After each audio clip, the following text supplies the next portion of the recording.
Hey, everybody, how's it going today?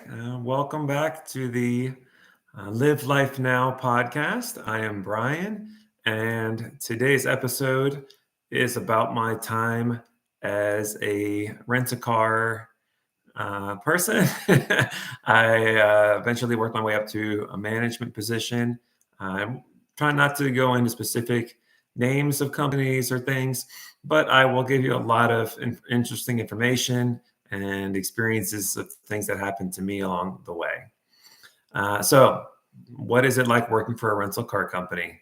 Um, Interesting to say the least. I will say this: I was basically once I graduated from college, um, there was a lot of jobs that were looking for people specifically straight out of college, probably for numerous reasons. Number one, uh, younger people, they probably are easier to pay lower salaries, in my opinion. Also, because it's easier since they're newer to the workforce to train them the way that they want things to work for their companies versus somebody that's been in it, working for many years. It may be harder to get them to, I don't know, go along with certain things that may stand out as red flags if you were more experienced. That's my opinion, of course, to each their own. But so, what is the situation? How does it work? I ended up interviewing with a rental car company. I ended up having to go through a 3 interview process. Once with HR, second with one of the local assistant managers, and then lastly with one of the big bosses of the area. I got the job. I was excited. My parents had worked in rental car themselves back in the day. So I saw it as kind of like continuing a family tradition in a way. And it was neat. You get to drive around and be with all types of new vehicles a lot of times. You're immediately thrown into offices with people around your same age. They do a lot of sales contests. They do a lot of like parties and after, happy hours, and they try to keep it fun and exciting. I quickly learned why those things were necessary. The rental car industry, it's tough. There's a lot of, I would say the customer service is especially tough. Reason being, the customers are more likely to snap at you for little to no reason, at least in theory, little to no reason.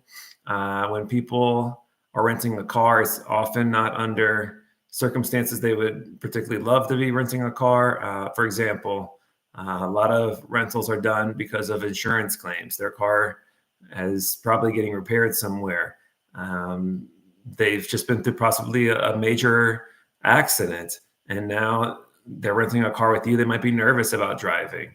There's also a lot of difficulty getting insurance companies to pay for rentals sometimes and to keep extending rentals. And the rental car companies are constantly trying to upsell you on stuff, whether it's their insurance, and there's 3 parts of the insurance process. There is something known as damage waiver, which covers the vehicle itself, personal accident insurance, which would cover your personal belongings in the vehicle, and then your supplemental liability protection that would cover the other vehicles if you hit other vehicles. So there was a lot of sales techniques. Selling the insurance was definitely the thing that you were most expected to do as a newer hire to make a name for yourself. There were many other things that were requested of you, everything from providing leads for other employees that you could potentially hire. There was definitely trying to refer customers to car sales department because the rental company had an entire car sales department. They would pull the rental vehicles out of the fleet when they were just about to depreciate in value significantly. And this meant those vehicles, before they depreciated in value heavily, were sent off to the car sales department so they could try and sell them and get the most value out of them before they depreciated once the customers purchased them. A lot of people do not treat rental cars well. And I certainly saw that firsthand. People were very gross a lot of times. Also, people did crazy things like drive halfway across the country without telling anybody, and then the car would break down or need an oil change or something. People would try to steal things off the car sometimes or swap things out. You name it, it probably happened at some point or another. Other things included when you're in the rental car industry, at least with this specific company, and I believe I touched on this a little bit in one of my other videos, they try to sit as tight as possible. What that means is they want to have as many cars on rent at all times as possible. Every car that's sitting around is losing money. The car is depreciating in the company's eyes. So you want to try to have at least 92% of all of your vehicles on rent at all times in a perfect world. And to do that, you have to sit tight on your numbers, because what would happen is if you didn't, then you would have a lot of extra cars. People will start returning the cars after the weekend hit, and you would end up with a bunch of vehicles on your property. And that was not good because, number one, they're sitting there and your percentages go down. But on top of that, the vehicles have to be cleaned. They have to be stored. Keys have to be put aside somewhere. While they're on rent, you don't have to do any of that stuff. People are taking care of the rental cars for you while they're in the middle of the rental process. So our job was to upsell the type of cars that people would buy, for example, or not buy, but rent in this case. What does that mean? Say, for example, they had an economy reservation. Economy is the cheapest car that you can get. The class sizes usually go as follows with rental, at least in the United States. There is economy, compact, intermediate, standard, and full size. Then you work your way up into the SUVs. They were typically the pretty straightforward, the small SUVs, mid-sized SUVs, and full-size SUVs. There were also typically things like the luxury vehicles. There could also be luxury like SUVs, but also luxury cars. And this included vehicles with convertible tops. This included nice town cars. It can include you name it, or the higher end rental like brands, the brands for the car companies. And then also you'd have things like cargo vans and pickup trucks and things. So some items or some vehicles in this case, were harder to rent than others. Having a cargo van was not something that people needed to rent all the time, nor did they want typically, but you were still required to rent it if you could.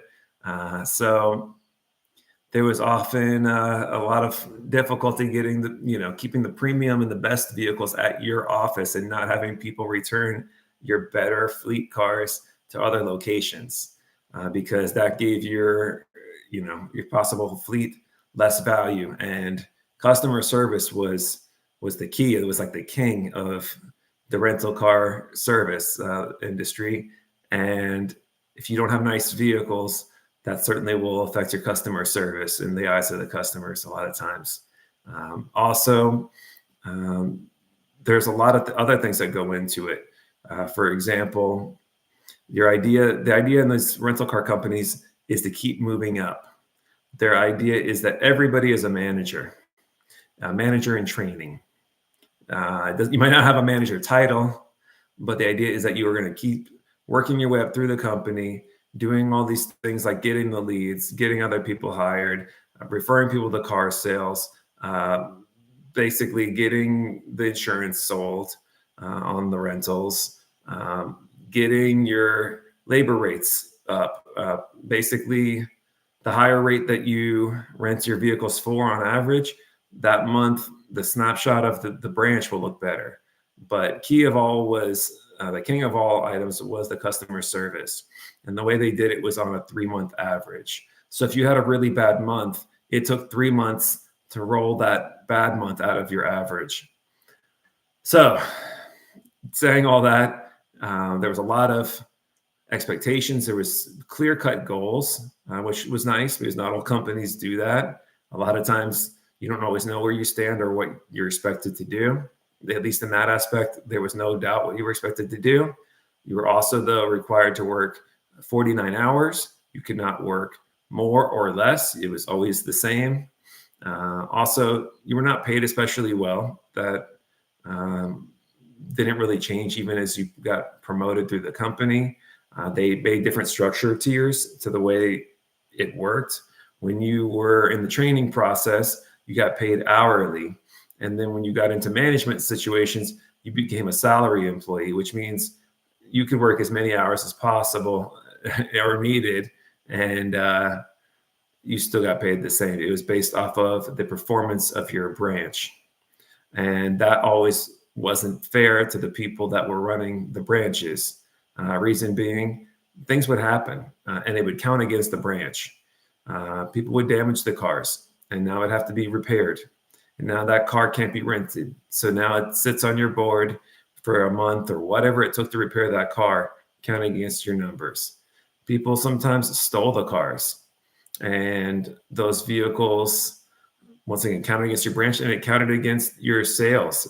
If that vehicle wasn't recovered within, I think, 30 days, the entire cost of that car counted against your sales as a branch, which basically meant your paychecks took a huge dip because of something you had little to no control over.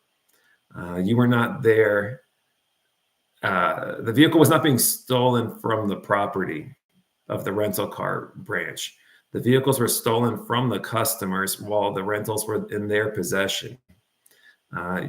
Where they went and what they did with the rental cars when they were in possession of the rental, you had zero control over. Sure, could there be people that you could kind of get a bad vibe from sometimes that you may want to disqualify from renting a car? Yes. But 9 times out of 10, most people were a qualified rental, person because they had all the proper identifications. Their credit cards went through. They didn't show up and give any signs that they were some type of threat in some way, whether they didn't show up with alcohol in their breath or whatever it was. That would have been a disqualifier. Or if they didn't show up on some type of list where they were a delinquent renter, where maybe they didn't pay for something on a previous rental, and their credit card, we would take security deposits. As long as the security deposits went through, they had a valid driver's license, they had no outstanding debts with the company, and they had as far as we could tell, an upstanding driving record. You rented the cars to the people. That was what we were required to do. We were graded on this stuff. So how could you have control of what happens when the vehicle is out of your possession, but yet it counted against you? So the whole idea was that you work a lot of different offices. They constantly flipped you around from office to office. I think this was done for employee retention purposes. They probably realized the more you stayed at one location, the more likely you were to quit. Whereas if you switched offices, the dynamics changed, your coworkers changed. It was more seen as that you were getting experience towards your future promotions. I worked in all types of different offices. I think I covered the gamut of offices that the rental car company had offices in. I started off in just a normal retail branch. The main business was insurance, but they also sometimes had a lot of just normal vacation type of customers. This was in South Florida, so there was a lot of people renting that were on vacation. The first location I worked at was pretty close to the airport, so if they didn't rent on site at the airport itself, we were the typical office that it ended up showing up at. Also, there was a private airline company that was right there nearby, and we were definitely the closest rental company to the private entrance of the airport. So we rented a lot to that location too. We would drive the cars over, whatever was needed. Met a lot of different celebrities working for the rental car side of things, mainly athletes of all types. But before I go into that, let me finish up the different types of offices. Okay, so we had our retail ones. I worked at a dealership. So I was there like in the dealership as the vehicles, they would be dropping off their vehicle for repairs for whatever was going on with their car. And I would have a car right there for them, ready to go. But many times I remember I didn't have enough cars to rent, and I would have to drive them over to the branch to pick up a car. And sometimes I had 0 cars available to drive over. And I remember having to drive customers over in my personal car because nobody from the main branch was available to come pick the customer up and drop them back and bring them over to the other branch. Had to do a lot of thinking outside the box because we always didn't have enough cars. So there was the retail, there was the dealership and body shop branch. There was the hotel branch. I worked at a golf resort and spa location that was on site in a hotel. They had a hotel plus the golf course and the spa all on the property. That's where I met even more celebrities. Over there, I saw everybody from Steve Harvey, the comedian. I saw all the NBA owners from the National Basketball Association, including the then commissioner David Stern, famous announcer Ahmad Rashad, you name it. I saw the perfect season 1972 Miami Dolphins team. I got to interact with quite a few of them, for that matter, and I had varying experiences with certain people, but I had great experiences with a handful as well. The one that stood out the most was Earl Morrall, who was the backup quarterback, who actually led the team most of the season when their main quarterback, Bob Greasy, was hurt. I also interacted at other locations with other celebrities. I'll get into that in a minute. Okay, so we had the retail, I did the dealership and body shop, I had the hotel. I also worked in our downtown location, which was inside a convention center. I also worked at the airport. That was a big one. That they always said that was where you make a name for yourself. And I remember the first day I was there, I rented 27 cars by myself, upgraded a bunch of people, sold a ton of insurance. And at the end of the day, we ran out of cars and I got cursed at and yelled at, told off by a customer when the entire airport location, which typically had hundreds of vehicles on the property, had literally 0 vehicles to rent. So yeah, I worked at all those different types of rental offices. It was an experience in each and every one of them. Every change meant that I had new managers every time, new coworkers next to me. Later, it was time to get promoted, right? So I went through a whole process. There's a whole testing situation that they do. They end up interviewing you for offices, and then it's up to the big bosses to decide if they want you to be the assistant manager or not. I eventually found a location in downtown Miami that was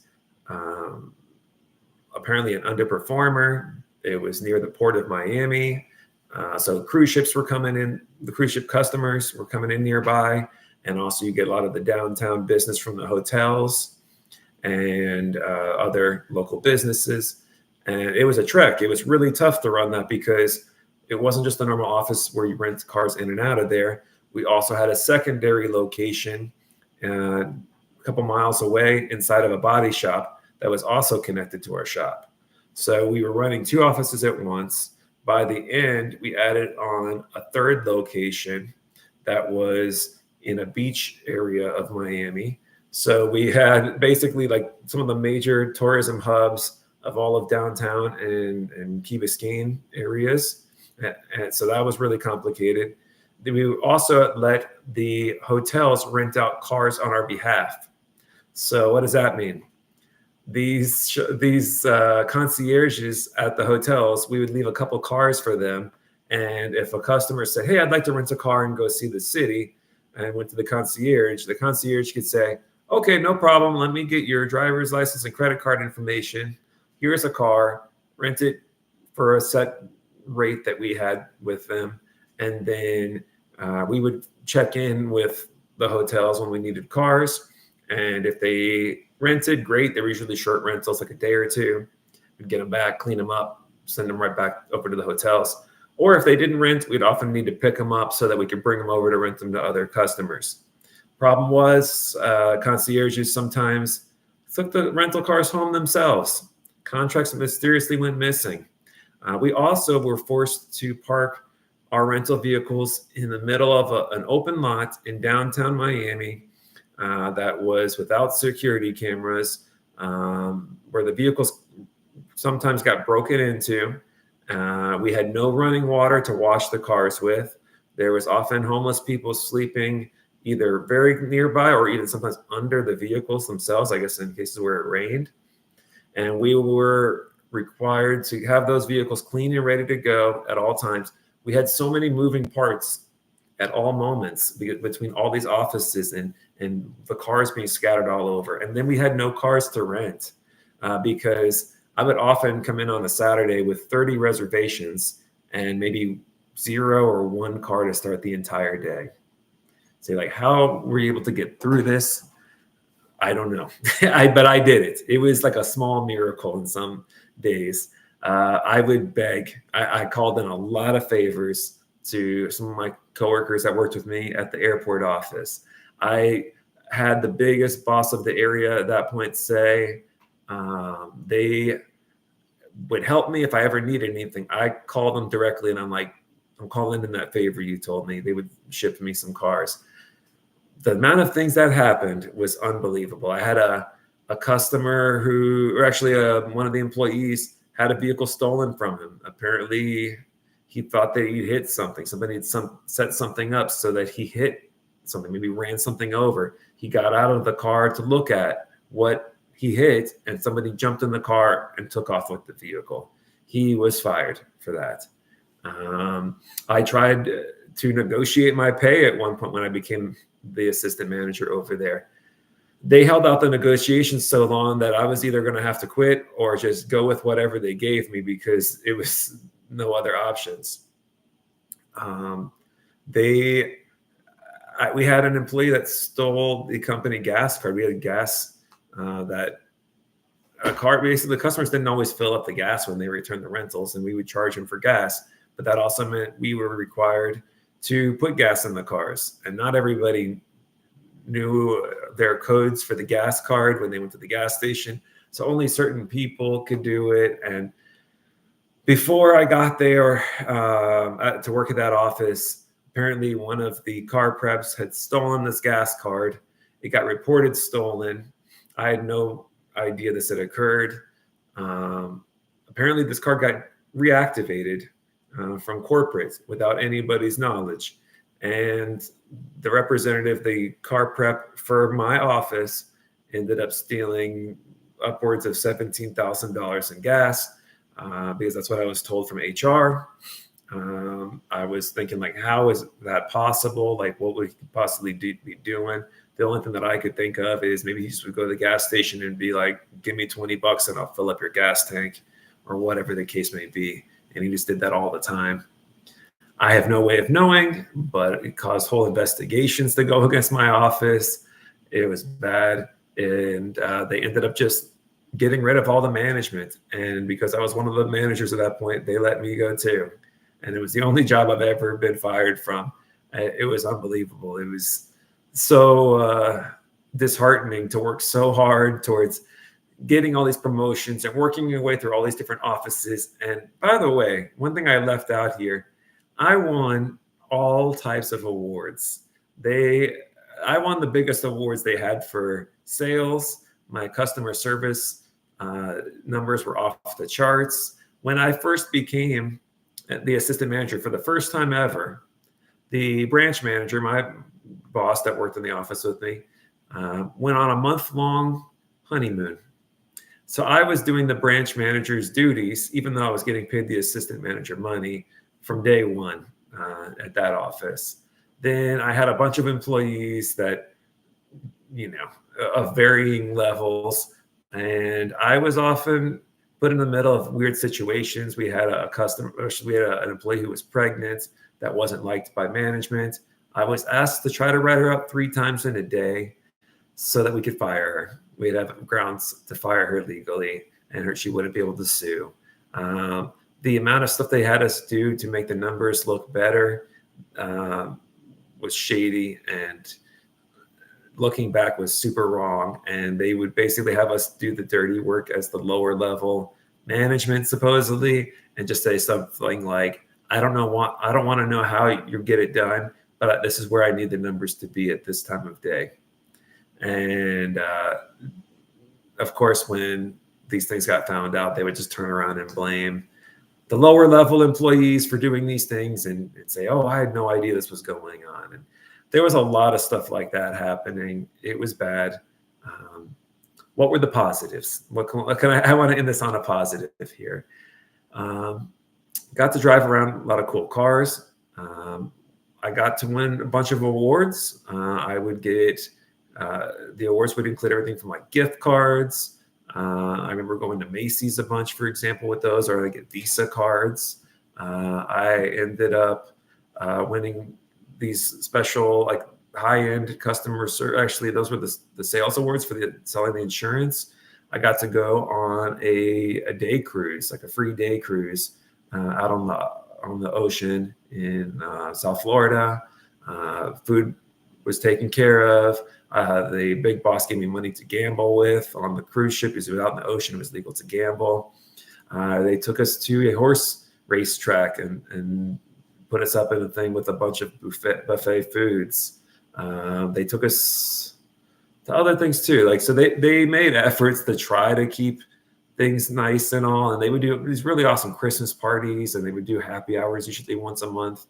But at the same time, I much rather would have not had any of that stuff, gotten paid better, not had the expectations thrown on me, which were completely unfair for an employee in their early 20s that they took advantage of, who they basically made the scapegoat of all the problems going on. And they knew what they were doing.